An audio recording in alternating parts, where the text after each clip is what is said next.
গতকালকে আগরতলা শহরে মুখ্যমন্ত্রীর কনভয় যাওয়ার সময় দুজন ছাত্র তাদের গাড়িটা যান্ত্রিক গোলযোগের কারণে দাঁড়িয়েছিল।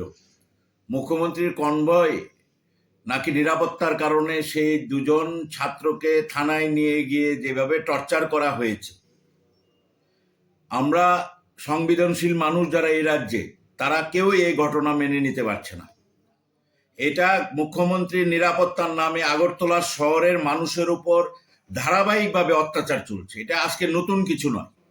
একজন ডাক্তার গাড়ি চালাতে গিয়ে মুখ্যমন্ত্রীর রেসিডেন্সের ওইদিকে রাস্তায় যেতে অ্যাক্সিডেন্ট করেছে, সেই ডাক্তারকে নিয়ে পুলিশ দিনের পর দিন জেলে আটকে রেখেছে। মুখ্যমন্ত্রীর নিরাপত্তার প্রশ্নে মুখ্যমন্ত্রীর রেসিডেন্স থেকে অনেক দূরে, সেখানে অনেক গরিব মানুষ ব্যবসা করে খাচ্ছিল, তাদের সমস্ত ব্যবসা প্রতিষ্ঠানগুলোকে, এই ছোট ছোট দোকানদারগুলোকে দোকানগুলো ভেঙে গুড়িয়ে দেওয়া হয়েছে। গতকালকের ঘটনা সত্যি অমানবিক। দুটো ছাত্র হতেই পারে। আমাদের এখানে, আমাদের রাজ্যে, একটা ছোট্ট রাজ্য, ছোট্ট শহর, সেটা বড় শহর নয়। মুখ্যমন্ত্রীর কনভয় যাওয়ার সময় সবকিছু বন্ধ করে যে ধরনের নিরাপত্তার নামে মানুষের উপর প্রতিনিয়ত যাওয়া আসার সময় মানুষের উপর এই অত্যাচারগুলো নেমে আসছে, এগুলো অনেকগুলো ইনসিডেন্টের সাক্ষী আগরতলা শহর, ত্রিপুরা রাজ্যের মানুষ। এই নিরাপত্তার বাড়াবাড়ি, এটা আমাদের রাজ্যে অত্যাধিক হচ্ছে।